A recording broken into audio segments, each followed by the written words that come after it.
I had to take that leap of faith, and it was the most liberating experience of my life.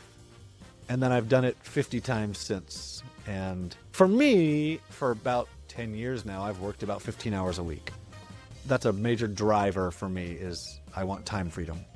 And so I've built time freedom by hiring talented people who I can afford in the Philippines, who I treat well, and they treat me well. They do good work. They build a good business.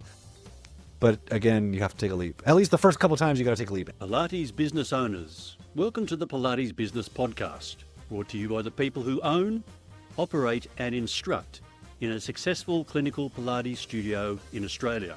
Our mission is to help you to discover Pilates business assets to build your clinical Pilates business success. And now, here is your host, David Gunther. Ever felt that moment of hesitation when you know you need help, but the risk of hiring feels like stepping off a cliff? In our last episode, we uncovered the nuts and bolts of bringing your very first virtual assistant into your Pilates studio. Today, we ask John Jonas, what happens after you've hired your new remote worker? How do you build trust, keep loyalty, and achieve the ultimate goal to buy back your own time? John Jonas, the founder of OnlineJobs.ph, is a pioneer in the remote hiring and has valuable insights regarding how this leap of faith frees your business and your life. I'll do a test task often, where if it's going to take longer than 30 minutes, I'll pay for it. And that test task, again, is to see how well do we work together, not necessarily who does the task the best. So when you're talking about, like, do you find people who fit, that's what I'm looking for. More than what skills do you have, because you're not hiring a skill, you're hiring a human with a personality. I'm looking for how well do we fit together? How well do we work together? Excellent. And one of the ways that we've employed to help us with that, and I really agree with what you're saying there, it's really not a hard task for us to come up with those questions and the information in that recruitment process that we need to have in writing to get responses from the candidates and then assess people through those responses. And I think that being able to assess response times and personality interaction and that communication is really important in that whole recruitment process. But we extend that a bit further with what we do by having, say, a 10-hour per week trial, which is a paid trial. So we're taking a risk, they're taking a risk, and they might be recruited by someone else in the meantime is one of our risks into a full-time role before we can build that up for them. But that has helped us. Have you got any thoughts on that? I will do that trial, the probationary period. I do it less now than I did earlier on. I find now that if I recruit well, if I'm good in asking questions, which at one VAOA, I have a list of like 100 questions that I've asked. I find if I recruit well, I don't need to do that probationary period. But I don't have a problem with doing that. I think it's perfectly acceptable, and people in the Philippines don't have a problem well, with it either. That's good to hear, because it has been a strategy that has been reasonably successful for us. What do you think of that old adage, you hire slowly and you fire quickly? Oh, I hate this. I think it's terrible. So I do hire slowly, but I also fire very slowly. So look, turnover is the worst. Turnover is so painful. And if you hire quickly, then yeah, you can fire quickly because you didn't put much effort into it. But if you're putting effort into finding the right person, then firing someone is so painful. And so I will do a lot of stuff to prevent firing someone. And what I find typically, we just had this happen 2 weeks ago, where someone that I put a good amount of effort into finding, he wasn't working. He wasn't working out. He wasn't working well. And we were like, do we fire him? What do we do? And we went back to him again and we're like, hey, look, this isn't working. Why? And he came back to us with all kinds of personal problems that he's been going through. And he says, you're right, I haven't been working. And I'm going to change that right now. And since for the last 2 weeks, it's been awesome. And so for me, I hate that fire quickly adage. Like, how much worse of a position can you put yourself in as a small business owner of the mindset of, I'm going to create lots of turnover? That's a terrible mindset. Another good example of big business thinking and books written and all of this, business approach, which is just erroneous to the situation of a small business. We can't afford to lose people. We've got to hire the right people. We've got to keep them going, we've got to understand, like at the moment, we've got a person that's been with us, Tara, for almost 10 years, and she's off having a baby, of course. That's fantastic for us. We'll get to see Tara's baby and celebrate that, and fantastic for Tara and her family. But, it means she can't work with us for 6 months or so because she'll be off on long service leave and maternity leave. And then the way she works with us after that will be looking different. That's a happy example. There's many unhappy examples that can come up in people's lives as well. And we come back to that key point, people. We're all people. And as the bosses, if you like, the owners of the business, then we've got to look after ourselves as well. But we do have to look after the people. So that requires care in that process before you actually move somebody out. Can we save this situation? You hired them for a reason. They joined the organisation. They didn't want to waste their time, presumably. Short-term getting paid for a little while, getting used to that, and then not getting paid is pretty harsh for anybody as an individual. Yeah. What are some of the strategies that you've employed to find out more about how people are working and how you can help them improve their performance, John? So to me, this always comes down to an open conversation. Like, I get so many questions from people that the answer is, look, have a conversation with them. They're not a robot.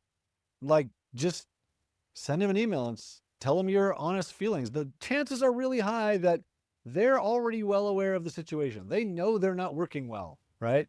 So you beating around the bush and pretending that they think they're working well and you think they're not, just have an open conversation. And we did this over the holidays. I said to someone on my team, hey, look, your performance is poor. And we haven't given you a good raise in a couple of years because your performance is poor. You are underperforming. And you know you're underperforming. And we see your underperformance. Why? And how can we fix this? Do we need to change your role? Do we need to move you around? Do we need to give you something else? What do we need to do? Because we have other things that we would like you to do. Well, what's causing this? And we had a full conversation and it was really great. And I've already seen his work improve. But in the end, to me, that's the answer almost every time, is have an open and honest conversation with them. Help the team at the Pilates Business Podcast keep improving and delivering this important information. Follow the show on your favourite podcast platform and recommend it to other clinical Pilates business owners. And sometimes you can comment on this, obviously. It may not be you that's having that open conversation. It might be someone else in the Philippines. I mentioned Catherine earlier on, who, has perhaps a bit better trust factor than the big bad boss somewhere in Australia. Yeah, it could be. I don't find that on my team. I don't find that the case because sometimes, sometimes that's true. Sometimes.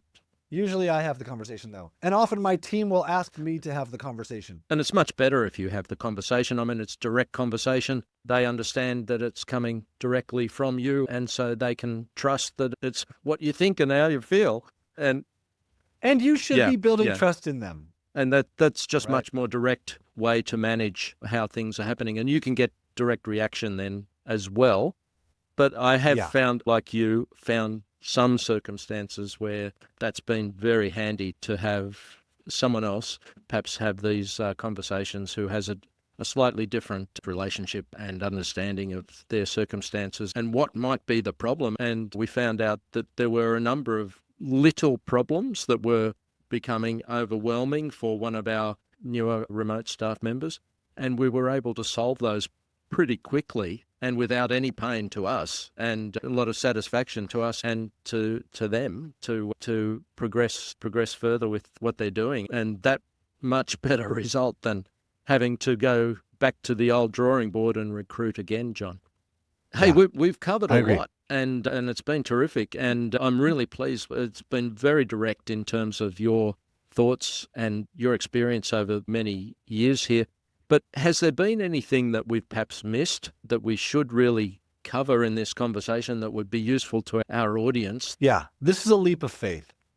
You're hiring someone overseas, regardless of how much I've said you can trust them or whatever, it's still a leap. And you have to take a leap in order to do this. Like the first time, I remember when I first did this, the first time I got a reference to where I could hire someone and someone had told me this could be good. And this was 2005. This was 2005. Nobody was talking about this. And I put it off for 2 months because I was like, oh, I don't know if they can actually do good work. I don't know if I can afford this. I don't know if I can keep them busy. And finally, I realized I have to take this leap because the way I'm currently doing things it's not working. I can't sustain this. And I had to take that leap of faith. And it was the most liberating experience of my life. And then I've done it 50 times since. And for me, for about 10 years now, I've worked about 15 hours a week. That's a major driver for me is I want time freedom. And so I've built time freedom by hiring talented people who I can afford in the Philippines, who I treat well, and they treat me well. They do good work. They build a good business. But again, you have to take a leap. At least the first couple of times you got to take a leap. After that, it's, oh, this is a sure bet. This is so easy and obvious. Absolutely. That's a really honest answer there in terms of what is in front of businesses like Pilates Can and other clinical Pilates businesses around the world who have many opportunities to take leaps of faith with business strategies. And perhaps there's many things that will take our time and focus. And this one, however, allows us, if we take this leap of faith, the advantages, the gifts that come from taking that leap of faith are that if we have that extra time, we can work on some of those other strategies and we can replicate the situation to help us with, as you mentioned, the SEO or the marketing or, as I mentioned, the scheduling management or the client service coordination or so many things. Or billing or social media or so many whatever things that challenged in front of us. And this is the one that you really should take first because it saves you the time so you can do the other things and actually get help to do those other things as well, which is happily the situation that we're in at the moment, thanks to OnlineJobs.ph and the leap of faith that you took back in 2008. And so we look forward to traveling further with you into that 20 years in a few years' time. And I'd really like to thank you, John. Really honest conversation. The rain's coming down now here at Malua Bay, so you might be able to hear that on the microphone. You can, yeah. So can. that's good. I'm outdoors here and looking at the eucalypt trees and down the hill. Look, John, that's fantastic. I'm going to say thank you very much on behalf of our industry, the clinical Pilates studios around the world, and the Pilates Business Podcast. And hopefully one day we'll look forward to another conversation somewhere down the track. When you're only working 15 hours a week, it's hard to fit in. So we really thank you for fitting us in for this one, John. Thank you. Thanks for having me. So that brings us to the end of this remote team series. Over these 4 episodes, we've walked through the whole journey, why remote teams matter, how to hire with loyalty in mind, what it really takes to bring on your first virtual assistant, and today, how to build trust and time freedom once you've taken that leap. You don't have to do it all yourself. With the right people, even halfway across the world, your Pilates studio can grow stronger, more sustainable, and give you the breathing room you deserve. Thanks for listening and for being part of a community of clinical Pilates studio owners who are building smarter, not harder. If this series has sparked ideas for you, share them with a colleague, and let's keep lifting our businesses and our industry together. You have been listening to the Pilates Business Podcast with David Gunther. If you are enjoying the show, let us know by subscribing and leaving a review. For more information, or if you have any Pilates business questions, visit www.pilatesbusiness.com.au.